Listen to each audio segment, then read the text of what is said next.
Cool. Go for it. Okay.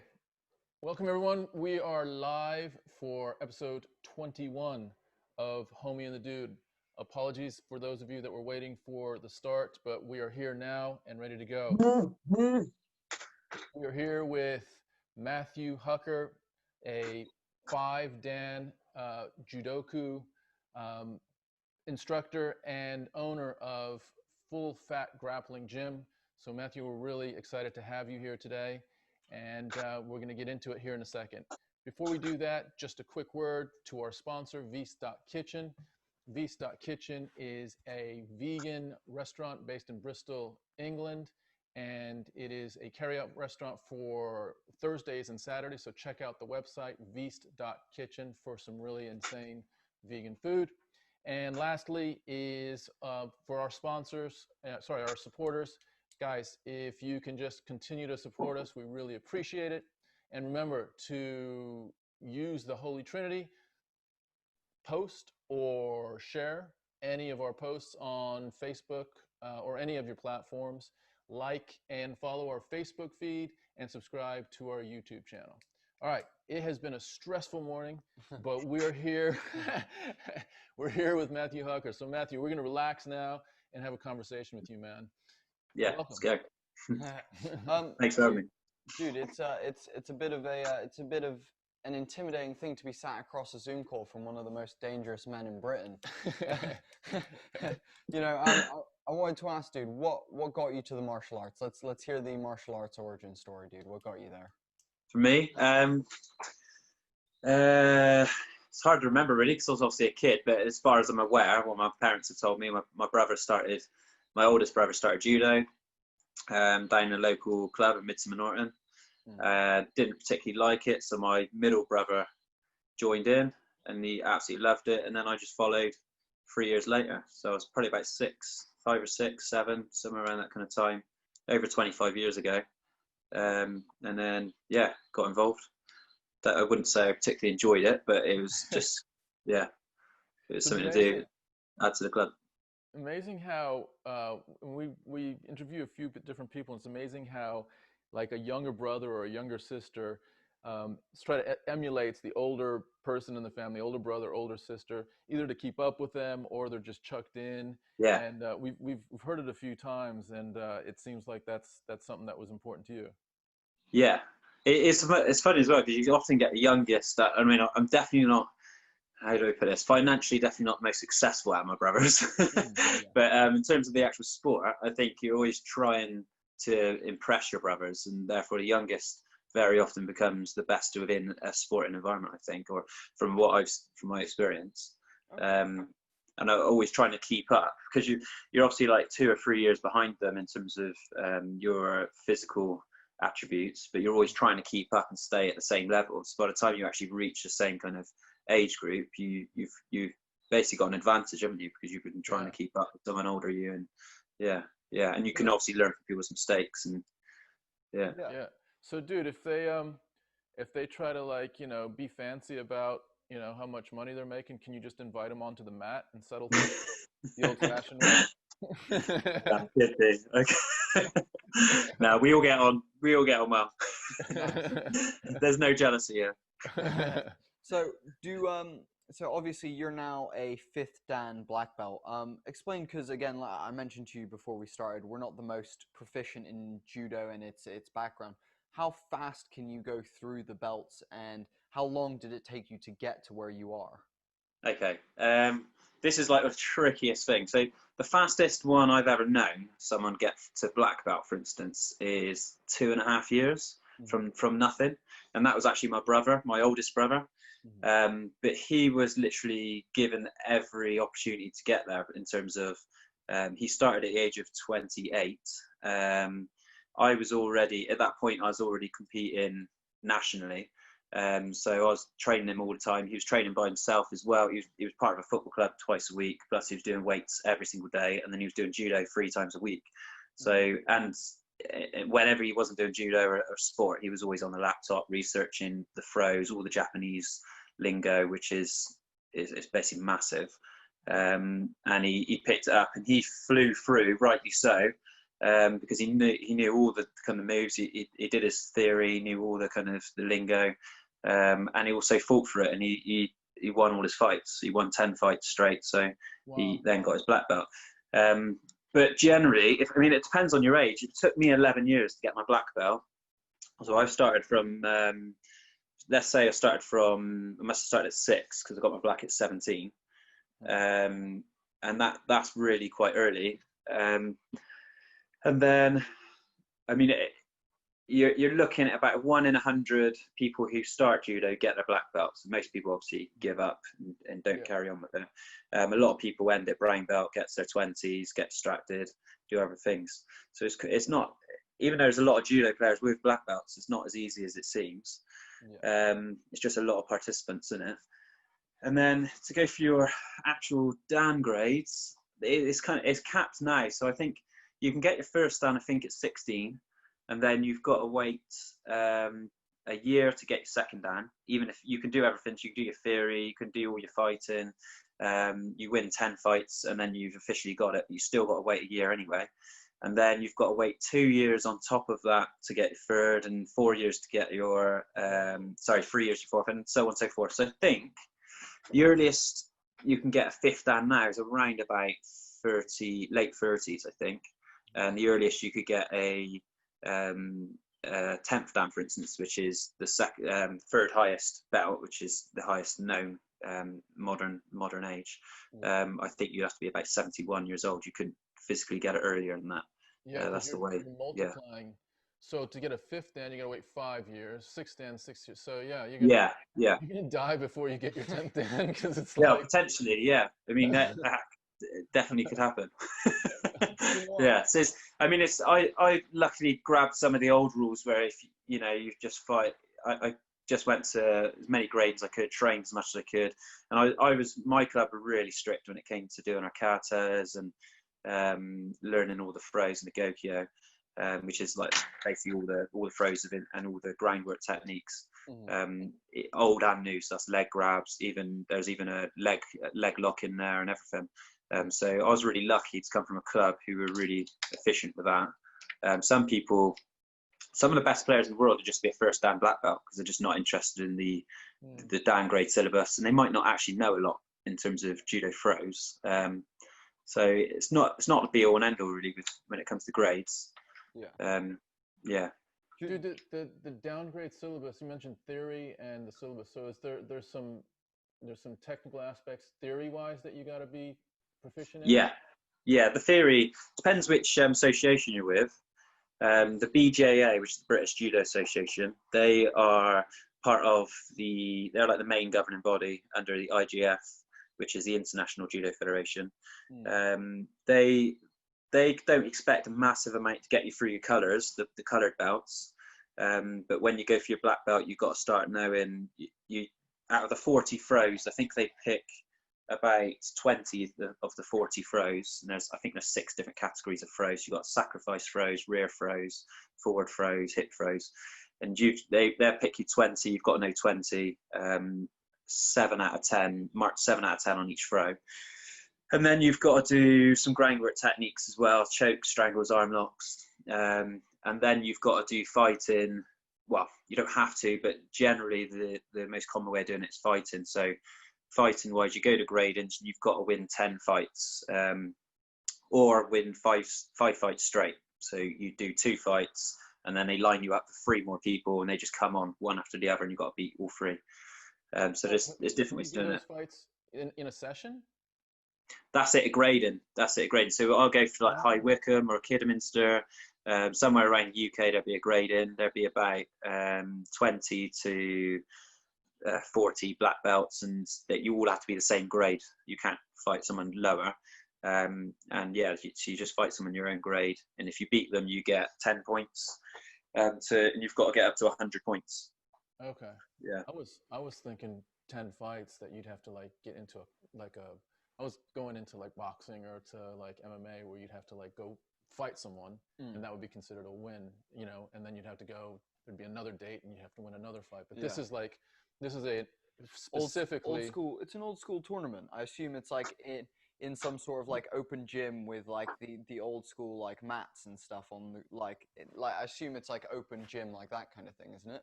It's well, it's all very organized. It's Yeah, yeah. I mean, you've still got to have like 2 table officials and 1 referee out, and Like in it's just like it's not much different. If you go to, I'm sure you're more familiar with BJJ. So if you went to a BJJ tournament, you get 2 or 3 table officials, 1 referee. It's exactly the same.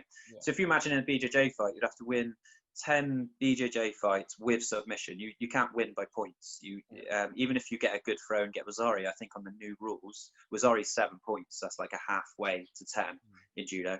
And I don't think you get anything for that. I'm pretty sure you certainly don't if you fight in a lower grade. So you've just got to get 10 wins, straight wins. If you lose, does that reset the clock, or does it knock you down like a No. week to lose points, or No. just once you've got the 10 wins, you're good? Once you got 10 wins, you're qualified for that grade, and then you've got to do your theory as well.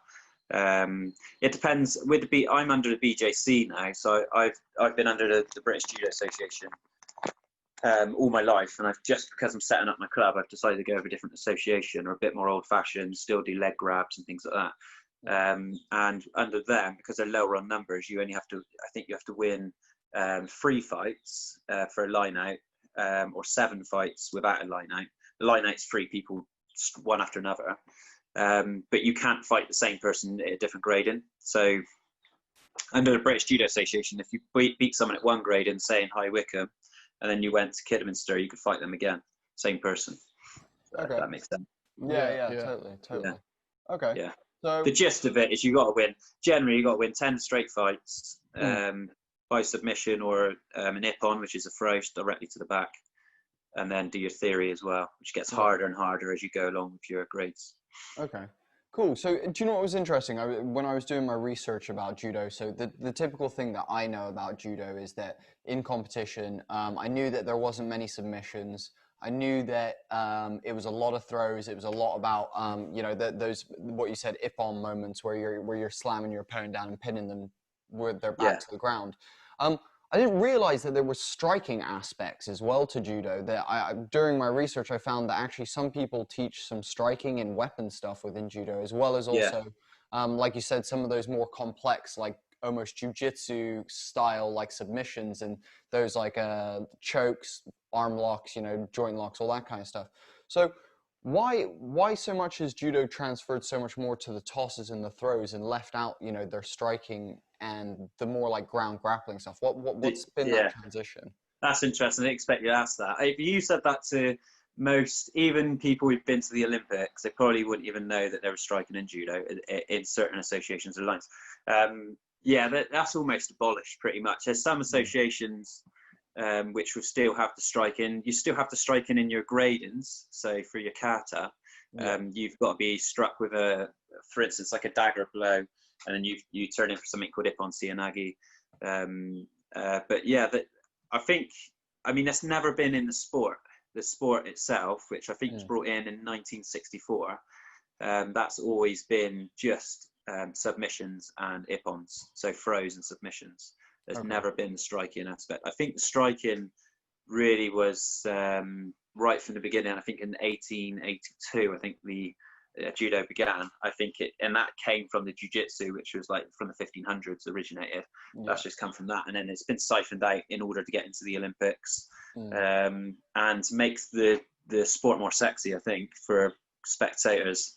They're trying to quicken it up and get big heavy throws and submissions rather than slowing it down, so they've taken bits out in order to do that, if that makes sense. Yeah, I was gonna say I also was doing like a history bash on like competitions within judo, and they've slowly plucked things out of competition, as in things that you can do.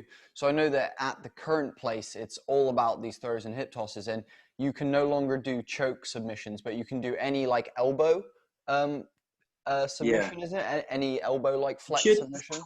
Yeah, I'm not aware of any judo where you can't do chokes. There's always chokes, strangles, arm locks, and obviously throws. The only thing, I mean, some lines of judo, some associations will even have wrist locks, still have the leg lock. There's one leg lock in the kata, I think, or in the syllabus, old syllabus. But yeah, in mainstream judo, like Olympic judo, there's still chokes. A lot of people still get knocked out. I got knocked out I did the Commonwealth Championships in September. Turned in on throw, dropped Kataguruma. Felt really comfortable. Never thought I was going to get choked from it. The guy starts choking me, and I've turned right into the choke, and I was fine. I can kind of meditate through it, and then suddenly it turned to a strangle. It started cutting off my carotid artery, all the blood going to my brain. I was just out like a light, and then I started convulsing, dribbling, having a fit. Yeah, and so it happens. It's still definitely in there. I can definitely tell you it's in there. Was that a gi choke, or was that like a rear naked? No, it's gi. Yeah. So he had just a standard lapel grip. Yeah. I've dropped in for throw, and he never let go of his grip. So most people then start defending, like push the grip off or try and push you away. He kept the grip, and I didn't give up on the throw. With judo, often you just keep driving through because you can still get a smaller score. And then it started coming on with a choke, which is across the windpipe. And I've never panicked about a choke. I'm happy just to shut my eyes and really kind of just grit your teeth. As soon as it goes onto your arteries, you don't get any seconds. I was just out instantly. So that's the difference between a choke is sort of across the front, and then a strangle. You said a strangle kind of goes across and starts tweaking the artery a bit. Yeah. So your strangles really here, and then your choke's here. So sangaku. So this is things which get kind of confused. So I was talking to someone today actually about in BJJ the difference between a real sweep and a throw. Now a lot of throws are called sweeps and they're not sweeps, and there's the same for like chokes and strangles. Strangle, for instance, a good strangle would be your triangle, which is called sangaku jimi. A triangle is the amount of pressure all around the neck, and that then stops the blood getting to the brain, so you instantly go out. It sends you straight out. A choke is starving you of oxygen from your lungs, so it's stopping you breathing effectively. And that is something you're able to kind of, to a degree, you can kind of get through the pain or just meditate through it. Whereas a strangle, you haven't really got much hope. I love your comment on meditate through it. Can you talk a little bit more about like that mental aspect of it, where you can almost relax yourself or get into a state where you can accept pain or situations a little bit better?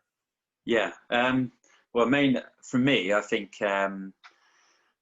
suffering. I mean, I've probably suffered loads. I wouldn't even go in terms of injuries. I've suffered so many injuries over time. You obviously you build up a pain threshold to injuries anyway, and then just in terms of strangles specifically, I think the best training I ever had to meditate through pain was being a 14-year-old and starting with seniors. And going into the senior class with one of the coaches I used to train with. His name's Andy Crooks. He's about 120 kilos, and I'd go onto my front into like a turtle, and he would just drive his whole body and his knuckles into the bone at the back of your head, and just drive down until your head popped up, and then you just go in for a Hidaka Jimi, which is a naked choke, and pull in. And after a while, obviously a year or 2 years, then you just start shutting your eyes and then gritting your teeth, and then slowly just getting used to that pain. And I think it's not something I mentally trained as such, not cognitive anyway. It's just autonomously, just naturally, just eventually got used to kind of the pain. And if I get myself in a tricky situation, not to panic, and just kind of meditate through it.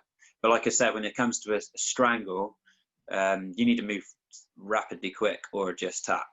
Because when people say they've been strangled or they're being strangled for a long period of time, they really haven't been strangled. Because if you're strangled properly, you're out like a light. It happens instantly almost. It's interesting. It's talking about like the blood chokes and whatnot, and how that all kind of works. It's interesting because one of the Gracie family talks about how being very calm and very relaxed in those situations, and almost more focusing on your breathing and stuff like that when you're in those like troublesome moments is something that will like carry you through. I think being calm is like one of the best things. And do you know what's interesting? As a beginner, so I've not done any judo specifically, but we have done a bit of BJJ and I've done a bit of striking martial arts. But with BJJ, originally you go into it and you feel like you're drowning in people. Like there's someone on top of you and you literally have no clue what's happening, Yeah. and they're just all over you. And I think that panic of almost like your natural animalistic panic sets in the first couple of times where you're like, oh my God, like I don't know what's happening, and you start freaking out. But then I think later, like you said, after the fourth or fifth time of someone slotting in there and you get in and you've been like, okay, now that I'm here, I have to work out how to get out of here. And it's not a situation where I'm going to panic anymore because I know what's happening. I know how it feels. So now it's about working out how to get out of it. And I think, yeah, you're right in that being calm and finding that stillness really does help you in those situations. And panicking is the fucking worst thing you can be doing. Yeah, 100%. All I'm thinking when someone's putting something on is, and I think this is the difference. And I think any top flight, I'm not saying I'm top flight, but I'm saying any top flight athlete would say a similar thing, is just don't tap. That's all I'm thinking. Don't tap. Like, especially when that strangle came on Scotland, I knew it switched to a strangle, but I just calmly, and I had time to think. It was so tight on, I couldn't twist out of it, and I just calmly thought, I'm not tapping. I'll just hopefully his grips blow out before I go out. Yeah. And it turns out I just got knocked out.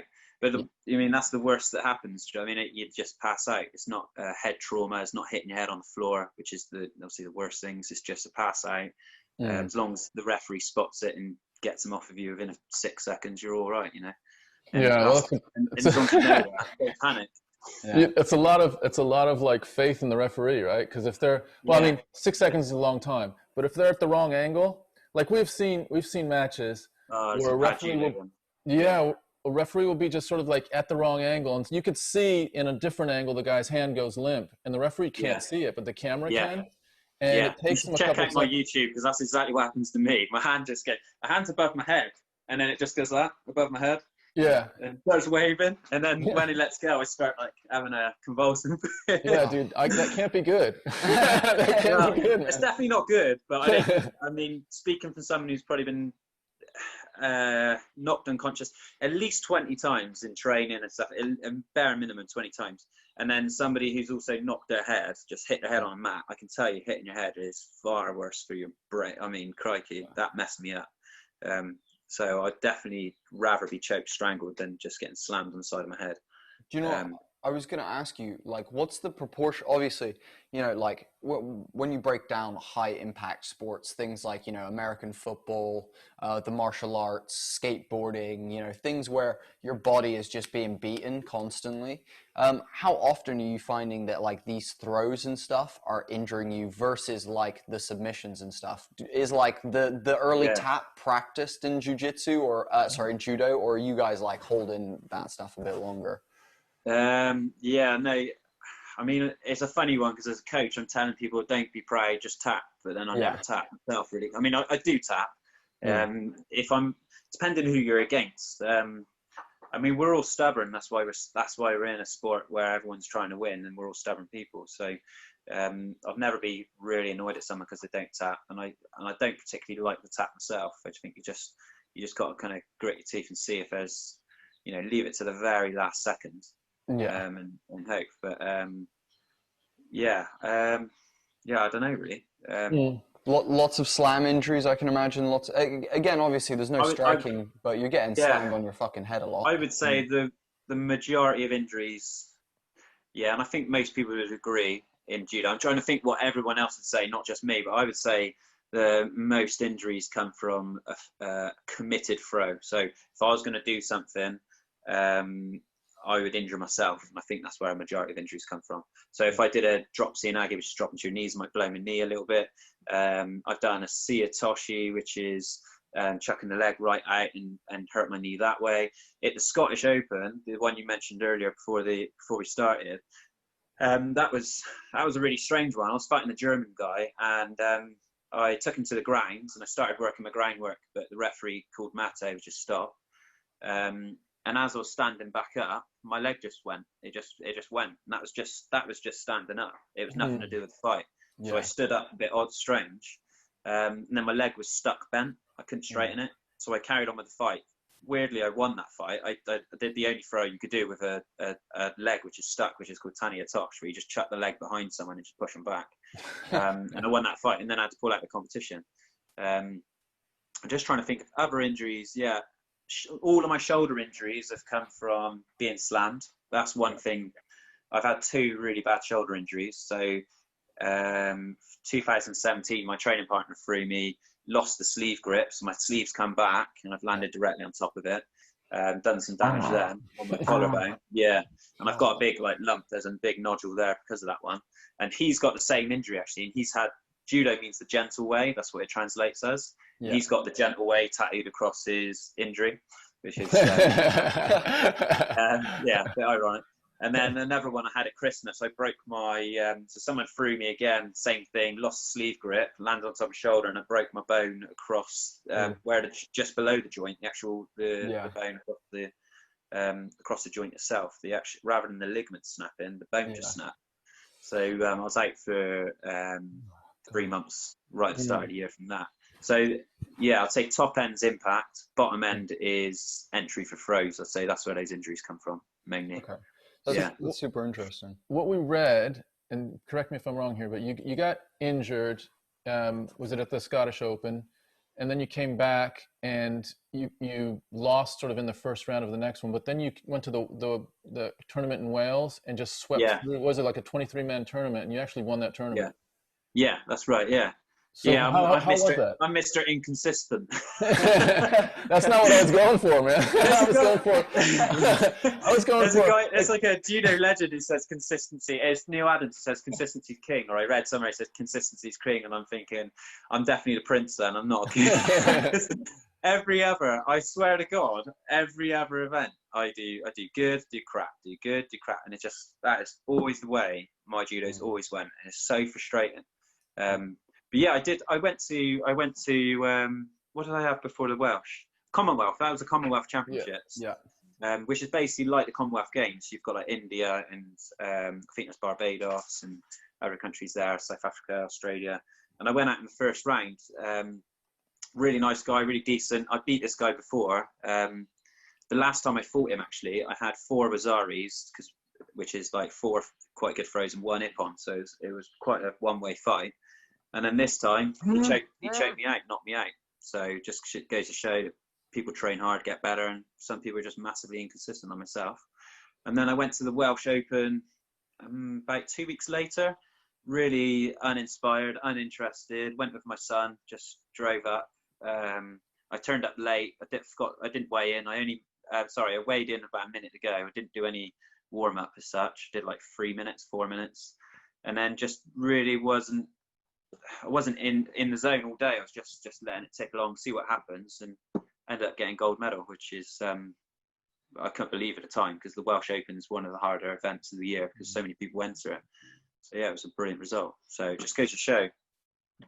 Matt, so you said you talked a little bit, 2 things that I want to kind of touch upon. I want to touch upon you being a dad and like how martial arts and, you know, with your kids and whatnot and how that works. The other thing I want to actually touch upon though is weight loss and like weigh-ins and stuff. Have you had any big weight cuts that you've had to do? Have you had any like real hard weight cuts where you've been like sweating it out or anything like that? I wouldn't ever say I've had any, and as I've gone on, I think I've got a lot better at them. I've never found them massively difficult. The biggest one I did was my best result, which was getting into the GB squad in 2017. I had to be 89. I was 89 kilograms, and I had to get to 81, and I had 3 weeks to do it. So I had to lose 8 kilograms in 3 weeks.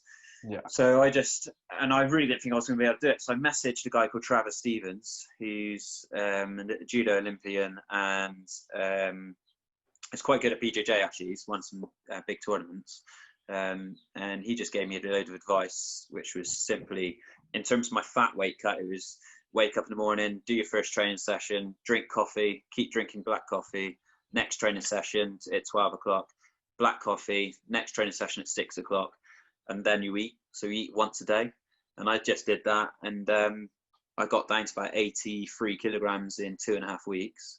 So I lost what 6.5 kilos, 5.5 kilos, 6 kilos, and then for me, I then just leave it. I'll stay 3 kilograms above the weight I need to be for the last 24 hours, and then in the last 12 hours, I'll just cut it out and sweat.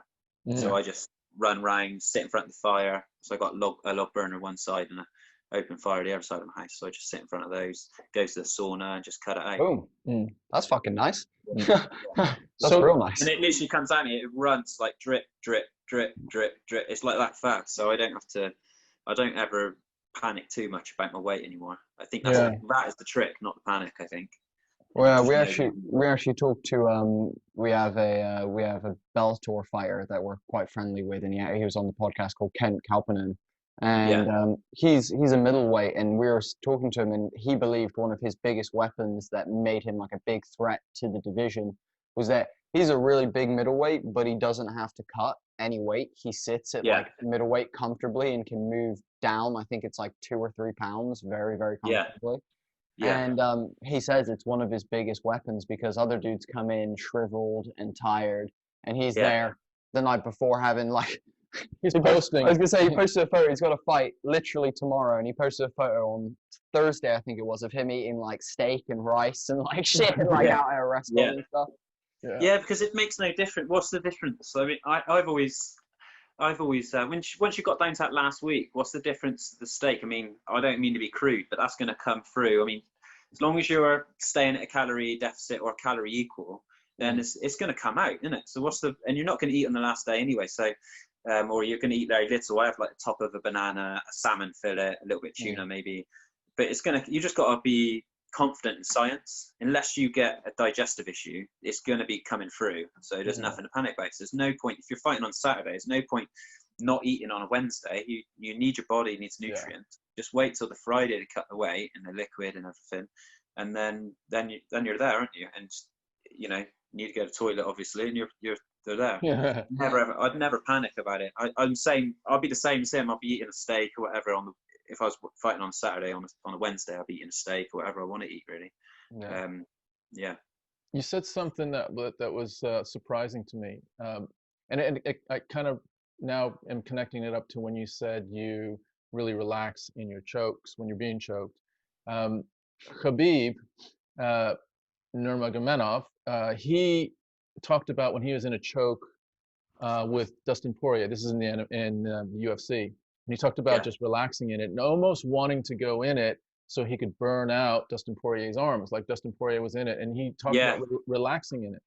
But that is connected to, but that's connected to something you said just as we came on, which was his foundational skill of martial arts is based in Sambo. And Sambo is very close, or a derivative or a relative of judo, and I just never knew that they were that close because his style. I think Khabib's a black belt in judo and sambo, isn't he? I think. Okay. And they're basically effectively the same thing, depending on the route you go down. I know there's sambo with striking, where you can punch, and also with sambo you're wearing shorts, not trousers, and you can still do leg grabs. So there's more of a wrestly kind of feel to it, but. Essentially, they're exactly the same, just like judo and sumo wrestling are. They're exactly the same. The same throws, the same referee calls, ippon, there's no wazari, sorry, in sumo, but you're still trying to take someone down. You still have all the same throws, uchimata, osotogari, all the same throws in sumo, judo, and sambo. They're exactly the same. That's amazing. I never really connected that up, but you're right. Like if you watch a sumo match and it's really fascinating when there's a guy that's a lot smaller. I mean, they're all big, right? But there was one guy you'll probably remember. You probably remember who it was, but it was the guy. He was like way smaller than everyone else. Yeah. And he was quicker, and he had great technique, and he would just. Was he quite tall? Was he quite tall? He was Western. He was a Western dude. Wasn't he a Westerner in Japan? I think I'm pretty sure he was like Hawaiian or something, or American. Hawaiian. Yeah. And he had a really good record for about a year or 2 years. I think he started to get sussed near the end, but.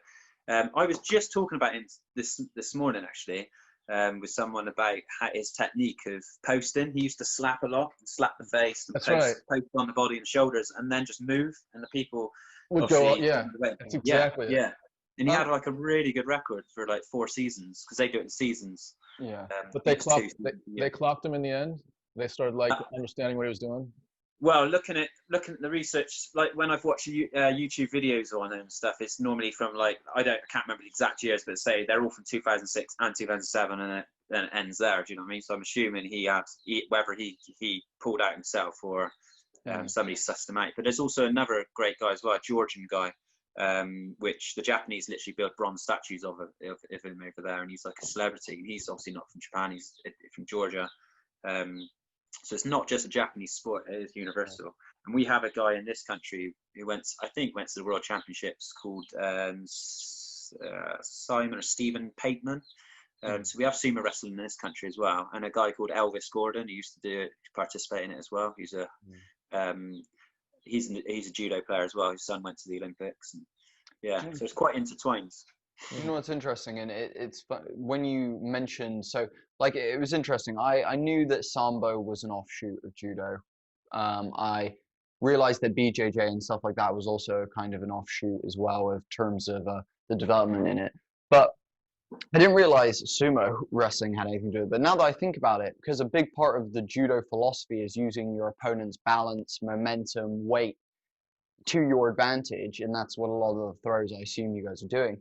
And it's very the same in sumo wrestling. It's all about that momentum. And you just talked about, pushing off and then just moving and the dude just slipping past you. And it's like, there's a lot of that, going back to Khabib and stuff, when you watch his high level, like inside leg trips and stuff that he's doing up against the cage, where he literally just slips someone's momentum just for an absolute second, or just rocks their balance and then slips a leg in and trips them. It's like, yeah, it's really very, very powerful to be able to be so accustomed to someone else's like weight and stuff. Like one of the big things we got taught in one of our first jiu-jitsu classes was that you're going to learn what it feels like to like move someone. You're going to know how to like lift someone and move them in the correct way so that you're not actually straining yourself, but what you're doing is using their momentum and stuff. And I think it's one of the two like big avenues that people don't talk about is technique, but then also the understanding of body. And we actually talked to a kung fu guy on Tuesday, and a big part of what he talked about was understanding your body and understanding where your body is and stuff like that. Yeah, I think I've that seen a kind of little stuff bit is of that important. podcast. Yeah, it's good.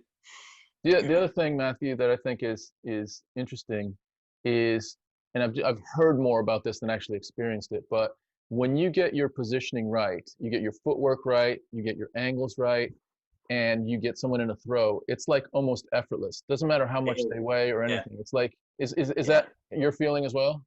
Yeah, 100%. Yeah. Again, I had this conversation again with someone this morning about how effortless you can. I mean, there's a throw which my favourite throw is a kuri ashibari or diashibari. Kuri ashibari is a double foot sweep, and sweep isn't in judo. Sweep's different to what you refer to sweep in BJJ. It's completely different. Sweep is the sweeping action, so it's like as if you're sweeping something off the floor. That's a sweep. Anything else would be a throw, like which BJJ calls sweep, but we don't, because there's force, and sweeps shouldn't really need any force. They should just be perfect. And I would say you apply probably 10% of force to a sweep in this, and when they come off, they are the biggest throw in judo. They it's when someone's moving around, you take their foot without them knowing, and you move it on a little bit quicker than they wanted to move it. So they're already moving a foot. You then put your foot against their foot and you keep it going, and then you speed it up at the last second. So then their legs just disappear underneath them, slant to the back. And that's like my favorite throw. And every time it's worked well is I've never put any effort in whatsoever. Sometimes it catches me off guard. I'm doing it like as a mock-up, and then next thing you know, they're on the back, and you think, flipping heck, didn't expect that to work. And that's the beauty. That for me, that is the epitome of judo. It's the gentle way, but it's also the easy way. It's a soft way of doing something without putting any effort in. Very much like Aikido. Exactly. Minimal effort, which gets massively discredited, mainly because of like Joe Rogan and people I don't think understand the culture of it. And it's actually got some really good fundamentals. It can help your judo, just like ballet can help your judo, or gymnastics can help your judo, and Aikido can really help judo or BJJ. Can I offer another reason why Aikido may be getting a bad rap? Yeah. Is because Steven Seagal, who probably was a decent practitioner at some point, maybe in his life, I'm not doubting that he was, but later in his acting career, when he kept Yeah. putting on weight and kept losing like mobility. It was a joke. Like it was Yeah. literally a joke. Like Yeah. you know, his throws were almost like those what you see on YouTube, those like fantasy throws with the kung fu Yeah. master that's just throwing stuff around and people are just Yeah. flying around. And I think people started associating Aikido with Steven Seagal and the fact that he would Yeah. still I take agree. Yeah. himself so seriously. Like he still Yeah. thought he was lethal when it was just Yeah. like silly. So Yeah. that might be it as well. I was having a conversation with someone in terms of the throws. They're not really in some. They are in some ways, but a lot of it's not actually throws. If you strike someone, they put a quick wrist lock on you and then flick it. The person who's getting thrown is actually almost doing a front somersault. Otherwise, the wrist's going to break, so they go with it. So it's almost a self-protection. So then they'd do something we call ukemi. So they'd roll, which is like parkour, the free running, where they jump and roll. So you do that jump and the roll to get yourself out of that situation and stand back up and go back at the person. So it looks all big, but it's actually the person is jumping in order to kind of to make it look better in some situations if you're doing a kata, but B, to like get out of the situation. So for instance, if someone puts a choke on me, one of my standing choke, if I stood up, the thing I do is a front somersault. They do a big front somersault to spin it off and then get back to my feet and go at them. And that may look like the guy's thrown me, but I've actually done it myself to get out of that situation. And I think Aikido sometimes does that. And people, it looks so fancy. People then go, "Oh, it looks a bit too fake." Do you know what I mean? Yeah, I get that. I mean, it is kata based and it is a lifestyle choice. It's not really a fighting martial art. That you're not going to see someone going to UFC from an Aikido background. I shouldn't have thought. Which is why anything which doesn't go in the UFC seems to be discredited at the moment, which is really unusual to me. Yeah, so I'm a bit of a fan of Aikido. I think, even though I've never done it myself. I can understand people who do it and why they do it and how it can actually be useful for other martial arts. I think people need to get it. It feels like it's totally related to judo. Like it's based on, you know, on all of the physics. I mean, even maybe more so because it looks like it's less physical than judo. Yeah. So you're really using the little subtle nuances of the other person's energy and they're, you know, being off angle a little bit and you just kind of stepping into a situation to just have that advantage. I can see how you'd be, you know, intrigued by it because it seems like I mean, it definitely could work. I don't know if you can think of a situation, but has anyone ever like jumped on your back? Who went to jump on your back, just playing, messing around or something, and you just moved a little bit, and then they just did a front flip, and everyone starts laughing. You think, well, that's Aikido. That's what Aikido is. You know what I mean? And so it does actually, it can work, and it does work in situations. The person who you moved out of the way didn't use any force whatsoever. They didn't even really know what was happening. They just automatically moved because they thought, trouble. And the other person's just on a front flip, and that's pretty much Aikido, effectively. Or what they're trying to achieve, at least, I guess. But. And everything that Steven Seagal is doing is very much at this point. Not, I saw, I saw a video of him. He went to train a UFC fighter called Daniel Cormier. Yeah. And, did he? Well, like you know, like and yeah. And he like they had it on camera, and I don't know if it's like Seagal brings his own camera crew or whatever, but he was basically saying to Cormier like, this is the secret stuff. Turn the camera off. He's like, I'm gonna tell you how to kill someone. And Cormier is looking at him like, okay, yeah, you tell me. Because it's, I mean, it's a little bit of a caricature of himself right now, but it does no justice to the art of Aikido, right? Because everyone's looking at him and being like, come on, man. Yeah, see, this is exactly, so this leads on to a really good conversation because you asked earlier about why judo hasn't gone into like the mainstream. It's broken its ties with UFC and all this kind of stuff, and this is exactly why it's done it, because it's self-preservation. So if you go with fashions, if you go with UFC, if you do a deal with BJJ, or if you link up with a celebrity who does judo, and then that celebrity starts doing weird wacky stuff like Steven Seagal has done, he could knock out whole martial art, which is actually a decent martial art. And that's what he's done. He's kind of tattered the image of Aikido. And this is, they should have done a better job at kind of homing them in and saying, you know what I mean? And that's why I feel like I understand. A lot of people don't understand why judo's, there's a lot of rules in judo now to do with, like, if you go into BJJ, or you then got to take 3 months out of competitive judo and stuff like this. And people don't understand why they're doing that. And I do understand that. I can see why they want to be a bit cautious and keep judo just at a level, to keep it another 100 years or 200 years of the sport without it coming in and out of a fashion like so many have.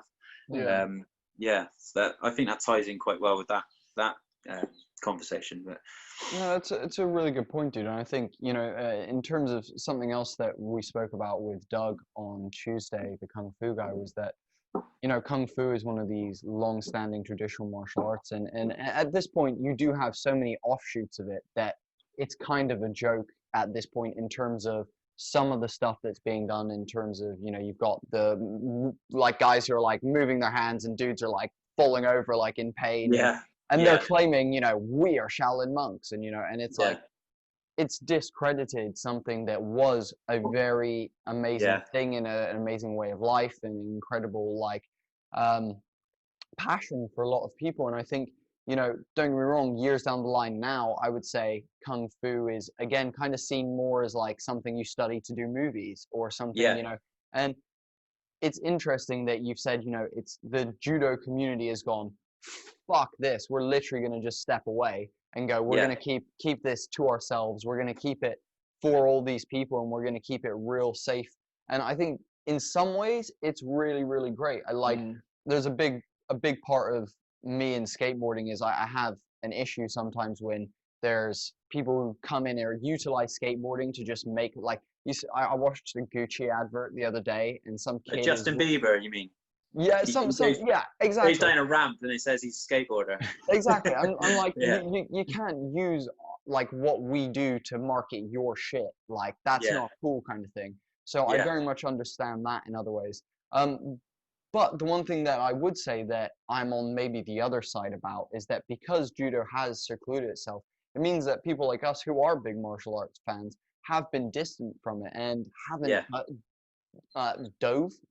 diving, doved, yeah, dipped into the content of what really goes on with judo and what happens and whatnot. Because the one thing that we like, I know about judo is after watching UFC and whatnot, finding out that Ronda Rousey is a judoka and she's one of the best in the world, and that she was, you know, whatever, I was whatever. just gonna go there. And Ronda Rousey being this figurehead for it. She left though, and then suddenly it felt like the whole judo kind of vibe disappeared from the UFC yeah, almost yeah. entirely. So I wanted Yeah. to ask, how much in the judo scene is Ronda Rousey a fucking person? Was she a big person before her UFC shit, Um, or like yeah, did she UFC was. pump her? Yeah, she was big. I think she was an Olympic bronze medalist, so she wasn't the Mm, best in judo. She was mm, absolutely one of the best, and I mean, light years away from where I am in my judo, for instance. mm. So I'm not discrediting her whatsoever.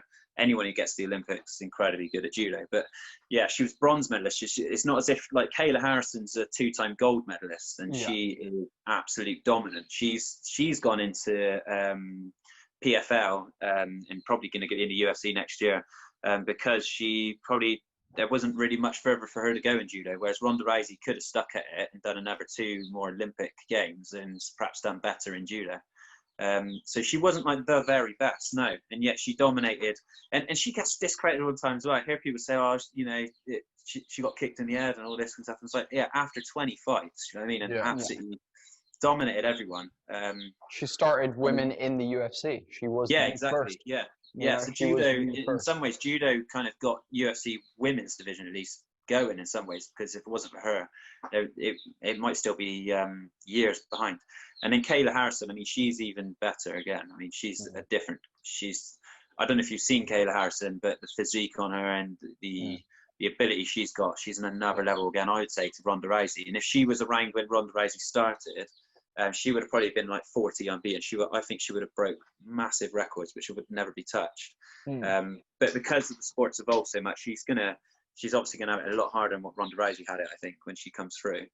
Yeah, But I still think she's going to be an absolute revelation. She'll definitely be UFC ranked #1, I'm sure. yeah. Yeah. Do you know what's super interesting? One thing, and then I'll ask you a question. The whole thing you said about, you know, if she was coming up now, like the girls that Ronda, like again, not to discredit Ronda, because No, again, I know what you mean. Yeah, the girls that she was fighting, the Misha Tates, the early, you know, UFC girls were not these crazy Amanda yeah, Nunez girls who are now yeah, in the UFC, who, like, if you put any of those, like, old ones against them, they're not even getting close. You look at Wei Ling yeah, or Valentina Shevchenko, like, all of those girls are destroying people. So your point is that, yeah, coming up now is a lot harder. What I want to Yeah. ask you, dude, is in 2018, I'm not sure where you currently stand in terms of rankings, but in 2018, you were ranked #1 in England and #2 for GB. Um, Yeah. is your goal going forward to push towards the Olympics? Is that where you're kind of No. heading? No, and if I said it was, then I'd be doing a big injustice to people who are kind of getting to that level. I mean, the problem with the UK and the problem for me, well, the biggest problem for me is I'm committed my life in different, I started a different life to judo. I did judo full time in Bath when I was 17, 18, 19, and then quit because of injuries. And I took 5 years out. I didn't go back to judo till I was about 25, 26. And so I'm just way past it by that point. A lot of judo players retire at 26, and now I'm 32. So that's never really going to be on the cards for me. And the other flip side of that is judo is absolutely massive. It's not massive in the UK. I think we have 55,000 participants with 45,000 members. But in Japan, France is like the third biggest sport in France. Wow. Yeah, which a lot of people don't realise. When you listen to the radio over there, you hear judo all the time. You see judo clubs on signposts everywhere. And Russia is absolutely massive. They're really interlinked with it. It funds the Olympic Judo Olympics, kind of funds their universities and things like that. And Japan is obviously half the population have done it. Well, more than that, I should think. So you're competing with such a big pool. Even for the very best male judo players, I'm not going to say it's impossible, but we haven't had anyone do well at the Olympic Games. I'm just trying to think. I think Graham Randall at Sydney, I think got silver. That's 20 years. 20 years ago now. So that's not really on the cards to me. But I'm hoping I can qualify for the Commonwealth Games. So that's and the top 2 of every country go to that. So I think that's a possibility. Amazing. But there's 4. Even though I'm currently ranked 2nd in England, 3rd in Great Britain. But I know in my heart that there's at least 4 or 5 people above me who I'm going to struggle to beat. So. Yeah, it's going to be tough just to get to the Commonwealth. But the Olympic Games, I think you have to be a revelation by the age of 16, someone who's just stand out to get to that kind of level. That's huge. Yeah. Do you know what as well, dude? You mentioned earlier that you were a black belt at like 17, and I thought in my head when you said that, I was like, what would it be like to be a 17-year-old walking around knowing that you're a black belt? Like Yeah. someone comes to fuck with you or mess with you, you're like, dude, you chose the wrong guy on the wrong day. Like this is about. I actually wanted to ask, what was that like, man? Like were you a confident kid? Did that build your confidence? What was that like for you? No, not really. I was so submerged in the sport. I never really had that chip on my shoulder from the sport. I think if you do a striking sport, I think it can give you a kind of when you're out and about, you can strike, and whereas judo doesn't ever promote that. It's so if you use this outside the lesson, then we're going to discipline you in this lesson. This is not for to be used outside type of thing, and it was always drilled in me at a young age at that. So I don't think it ever made me feel like that. I think I've only ever gotten one scrap in my life, to be honest, outside of judo, and I didn't come off very well. I got surrounded by about 30 12 to 14-year-olds just all looking to kick my ass in. So was this in Bath? No, this just the outside of Bath. Yeah. I was telling some kids to stop messing around on a scooter, and because they're making a load of noise, and it's like an old residential area of old people there, and they already get enough, and then they already get annoyed the skate park was there, and they were giving the skate park a bad rep because they're on the scooters making a load of noise and stuff and wheelies and stuff. So I went out and told them, just politely to stop. But and the next minute the scooter hits me, the guy gets off and pushes me over, and it turns out he's only got one leg apparently. And then some other guys come out and start surrounding me, and I just thought, I'm not getting involved with this. Doesn't matter who you are, how good you are, you're surrounded by any more than 5 or 6 14 to 18-year-olds in that kind of age bracket, you're in trouble. But when there's like 30 of them, you can be Bruce Lee, but you're just going to there's too many hands to deal with, isn't there? So let me just get this right. So you are a 5th Dan. I'm joking here now, but let me just say it. You're a 5th Dan judo. You got beat up by a guy with one leg. Yeah, dude. You got swept with a guy with one leg.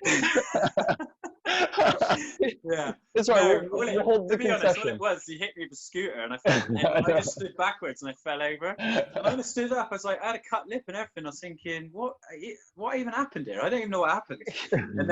So I started chasing the guy, and he kept on, you know, the whole thing where they stop and like, come on then. And as you get close to him, it goes off in a scooter a bit further. Yeah. And I was like, you know, just wanted to try and make myself feel better, just get hold of it, make myself feel better, and I never got that closure. And then by the time, and then as I went further after it, and everyone else started surrounding around me, all these young kids, and I just thought, oh, this is probably going to go end badly if I carry on. So, and it turns out after this guy's leg missing, he had like a fake leg. So it's just really quite embarrassing. It hit my, you know, it hurts your ego a little bit. But it proved a good point to me. Do you know what I mean? It doesn't matter who you are. If someone's driving a car or a scooter and they just want to ram you with it, you ain't got hope of you. A car or a scooter. Well, here's the other thing is. And when I say scooter, I don't mean a push scooter. I mean a motorized scooter.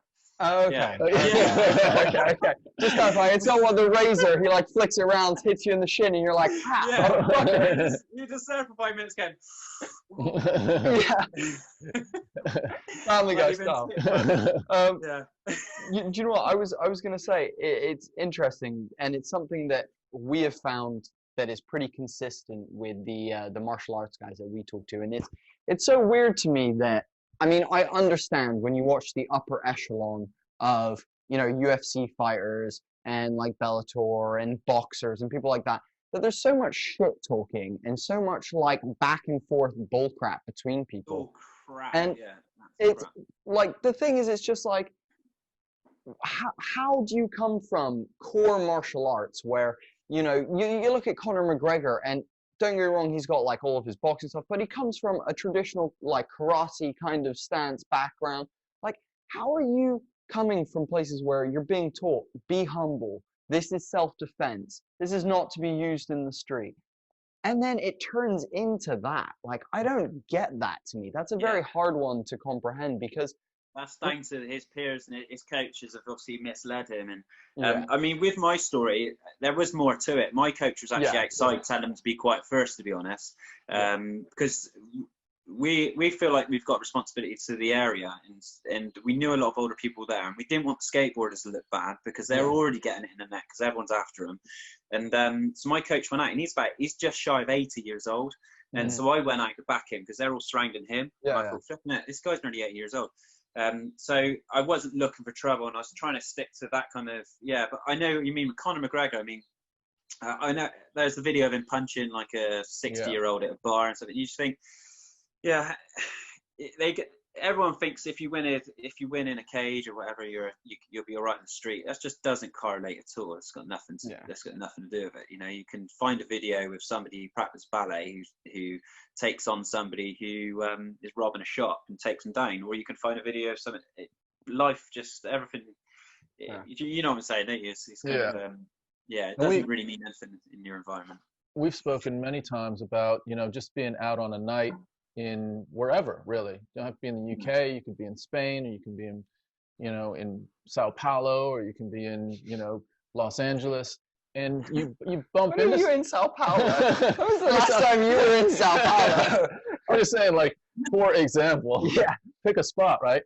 And you bump into someone, and if you have that attitude, like, you know, oh, they're smaller than me, or they're less fit than me, or it's a woman, or whatever, and you pick the wrong person, and it can just be anyone that doesn't look very assuming, doesn't look very martial arty, or UFC, and you could be, you know, in real trouble. And I think there's a real mindset of just be a nice person, just be respectful of other people. Yeah, and you won't get yourself in trouble. Yeah, and then, do you know what? If you're nice in life, nice to people, something Kano said, is the guy who invented judo. I've just been reading his book about you take people in randori, which is fighting, how you take people in life, and you should always try and there's no reason in or trying to fight somebody who's irrational and is at you frantically. You've got to wait for them to calm down, and then you reason with them. And that's in judo when you're fighting. That was referring to fighting, and that refers to life as well. And if you're just nice to people and don't actually create aggro and just walk away from problems, then you go for your life undefeated, don't you? You know, that's something I always say, like, or think. If you want to be an undefeated champion, then just don't start a fight. Do you know what I mean? Yeah, that's such a great no saying. need for it. You're just putting yourself up to get hurt, and you can win 5, but everyone's going to remember when you got knocked out, just like Ronda Rousey. You know, she could win 20 in a row, and all they remember is when you got beat. Same with Conor McGregor against Khabib, and there's no point getting into tussles with people. It's just always going to backfire. So.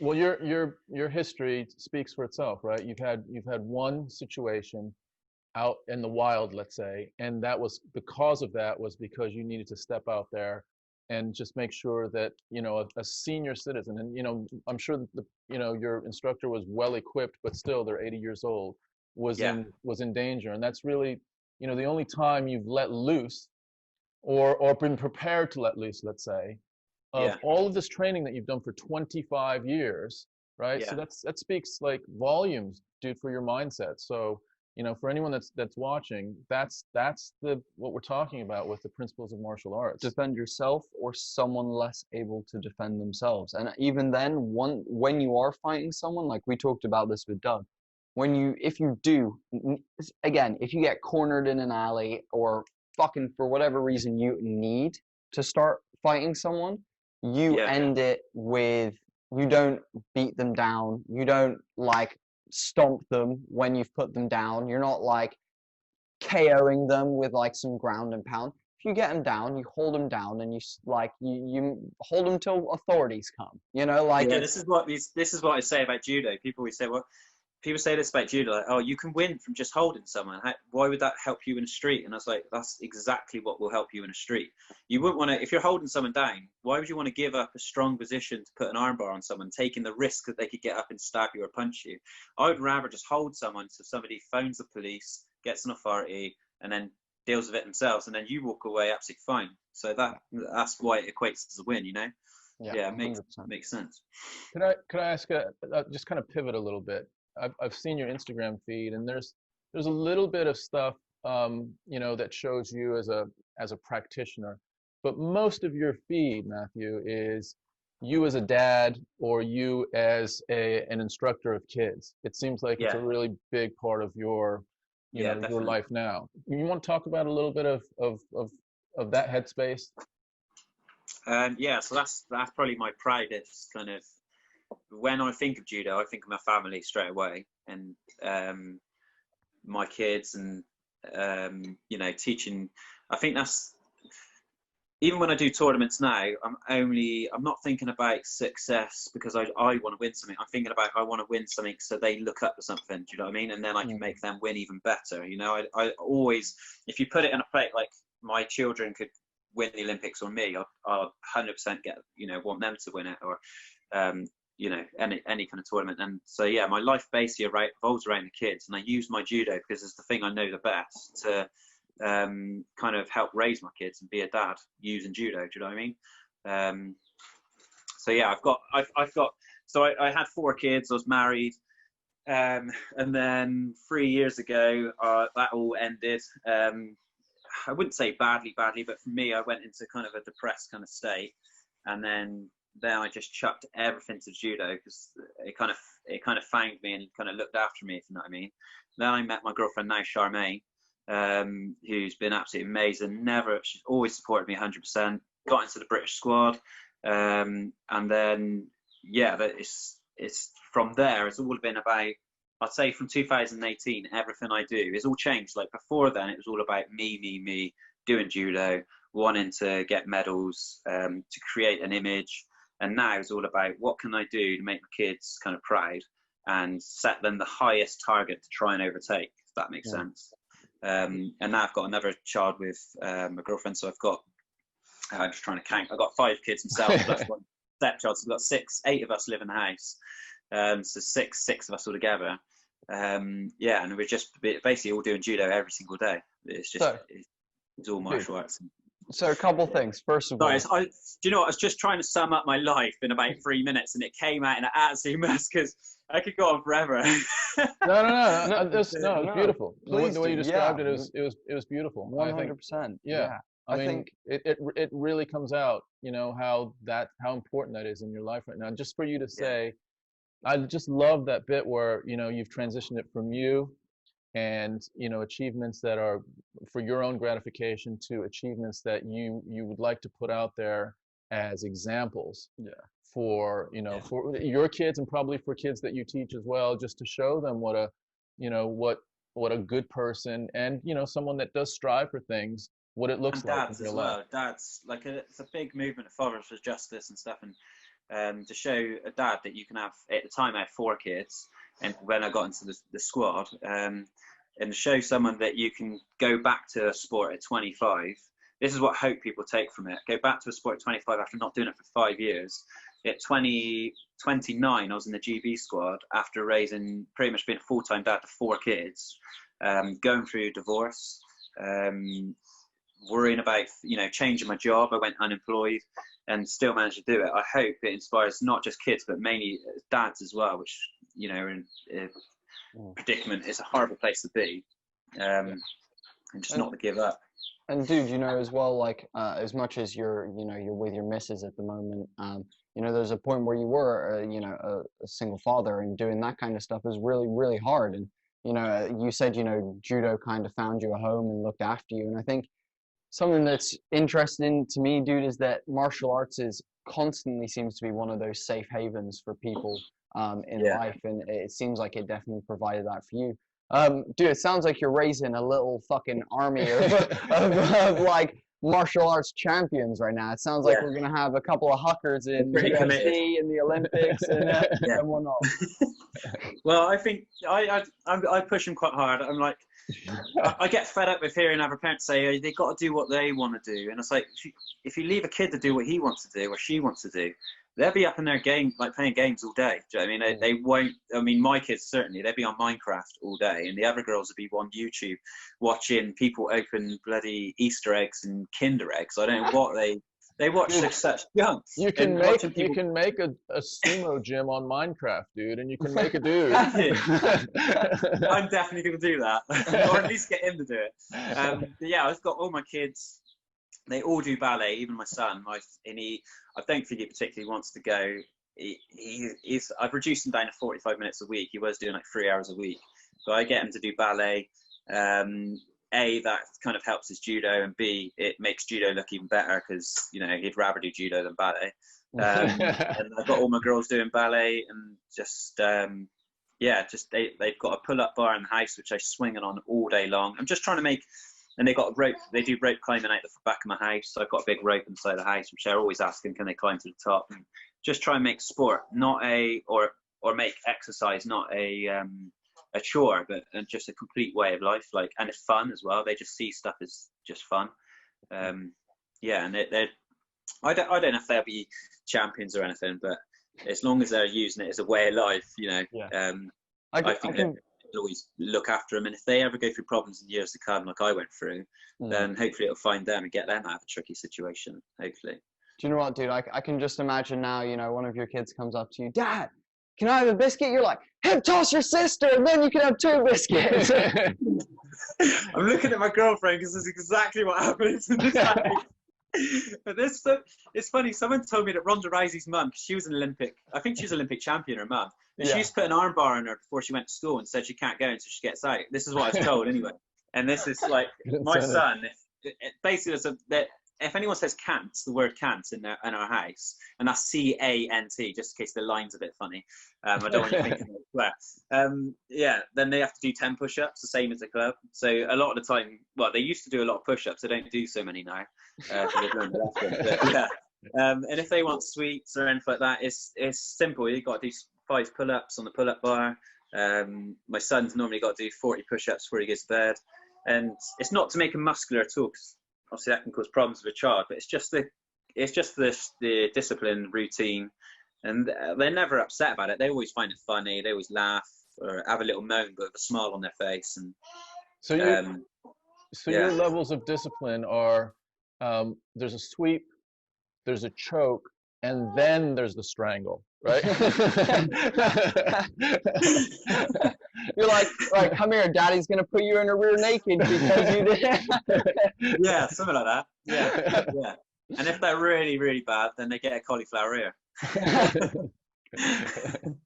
No, dude, that's awesome, and I think, you know, again, something that touching on the ballet and stuff, because I am something that I haven't really projected to the outer world in terms of on this podcast, but I studied performing arts for 2 years, and I've done dance for a lot longer than that. Self-taught dance, and also dance that I've like learned within like classes and stuff. And dance is such a powerful tool. I cannot describe the unbelievable skills and things that you learn from doing dance that you do not get. And it's not that you can't get those other skills individually from things, but dance as a whole will provide you with balance, coordination, timing, like finesse, like all like emotion, conditioning, discipline, like muscular endurance, massively, isn't it? On shins and on calves, and exactly, like it gives you everything, and especially ballet. So I actually did 2 years of ballet as well, and was that classical? And, classical. Fucking give me a bar and whack me in some really tight trousers. Give me a fifth position, and you know, put your arms in brava, and we're off to go. You know, so I know that at the end of those sessions, as a kid who is, you know, I'm pretty, I guess what I would call like more. Oh, look at the little one. Sorry. Right, my girlfriend's got to go to work, so it's me and him now. So it's fine. It's not a problem. He'll be fine. So like I know that I skate a lot. My legs, like I have really strong legs because I skateboard a lot. Do you get people say, "How do you do that? How are you like that? How are you able to do that?" And you're like, "Yeah, ballet." Yeah, literally. I'm like, yeah. When I skate and I like burn my legs out after a day, I'm like, oh, you know, my legs hurt. After a 2-hour ballet class, I get the same burn that I do of a whole day. My son comes out and his face, he looks miserable, and he's like, oh, and he's like not limping, but he's just like rubbing his shin muscles hurt, I think, like you get shin splints and his calves, because they get him at the moment. He's just jumping up like pencil jumps and then just landing back onto his toes and getting and learning the kind of absorbing in the softness in the knees and softness. He's doing all that, and his legs are knackered. So I know it's definitely doing him some good. And it's a kind of, generally, like ballet, people are generally quite slender looking, and I don't think people realise how much strength is involved and how much conditioning is involved in it, and flexibility. I'm massively. I would love to go back. If you could redo your life as a child, because you don't get to choose what you do as a kid, do you? It's normally put on you by your parents. If I could go back and play the piano and go to ballet as well as judo, I'd do that all day long. Yeah. Musical instruments is another one. You're 100% right. Me and my friend on a regular basis have a conversation about the fact that we wish we delved into learning instruments as a child, because the dexterity and the way that people who play instruments think is a completely different way to other human beings. So I fully agree. The fact that I haven't learned an instrument has meant that I've lost a lot of my, you know, skills that I could have learned from that, you know. Yeah, no, and they're so similar to martial arts, especially on groundwork. Because when I do groundwork, I shut my eyes, and generally I shut my eyes, especially when I'm under a cosh and someone's doing something, and I try and just slip into positions just using my senses. And that's how I imagine like someone playing the piano. They don't need to look at the keys. They're just doing things autonomously, and I think they just I think it could help you. I think they could go hand in hand. I mean, if I had the money, I'd probably put my kids into piano lessons as well. It just gets silly it's so expensive, as you know, with ballet. Dude, we'll start rounding it off. It's been an absolute pleasure talking to you, man. Thank you so much for all the deep insight into judo, and dude, first of all, you're an amazing guy. You sound like an incredible father, an amazing teacher, and just a dope dude anyway. So it's been an absolute pleasure. Thank you, mate. Yeah, I really appreciate it. Yeah, congratulations to, you know, this turnaround. I mean, you went through a huge challenge in your life, and you use that as a way to, you know, to be an example to other people. So well done, mate. Yeah, that's badass. Thank you very much. No, I really appreciate it. Yes. What we'll say, dude, is at this point we let you guys kind of plug whatever you want, plug your like website, social medias, if you want people to find out, how do people find your judoka gym? What's the situation? With me, yeah, so if you just Google full fat grappling, full fat judo. Sometimes if you Google it, it doesn't pop up unless you put the judo in there. Or you can go on Instagram, Facebook. At the moment, we're running sessions mainly for kids because it's easy social distancing. You don't have to grip up with anyone. You can use resistance bands. And we're doing a lot of outdoor sessions at the field with shoots and like the parachute sprinting and stuff for power. Adults a bit trickier because everyone wants to just grip up and everything, but bear with us. If you get in contact with me and just say you're looking to start, then you can get the ball rolling with like memberships and stuff. And it's all pay as you go. I don't have any like, you know, you pay up front for 6 months or anything. It's pay as you go. You get what you pay for type of thing. And yeah, just give me a shout if anyone's interested in using judo to help their BJJ or want to learn jiu-jitsu or wrestling. I'm doing all of it. I'm even doing sumo once a month as well. We're trying to do some sumo. So yeah, just get in touch. And yeah. Amazing. Well, on our end, guys, this has been episode 21, Homie and the Dude. It's been amazing with Matt Hucker. And final thing, V-Stock Kitchen. Check it out. Good vegan food. Order it twice a week. You can get it on a Thursday and a Saturday. Have your meals done for you. Get you and the missus something easy. You and the mister something easy. Who knows? Other than that, Holy Trinity for us, guys. You know what it is. Homie and the Dude people. Hit us with that like and follow on Facebook. Hit us with that subscribe on YouTube and share at least one of our podcasts on any social media that you have. Matt, thank you so much, brother. Yeah. Yeah, I'm gonna have to go chase my child a minute. He's just decided to climb the stairs. No worries, mate. Listen, mate. Good luck with the Commonwealth Games, and keep us in touch. Yeah, good. Yeah, we'll do. Amazing. We want to make sure that we can keep getting, you know, better quality set, better quality lights, make the filming better. Bigger batteries for the camera. Bigger batteries for the camera. Yes. You know, all that kind of stuff. You can do that by just liking, following the page, and subscribing to the YouTube channel. That is what really makes a difference to us.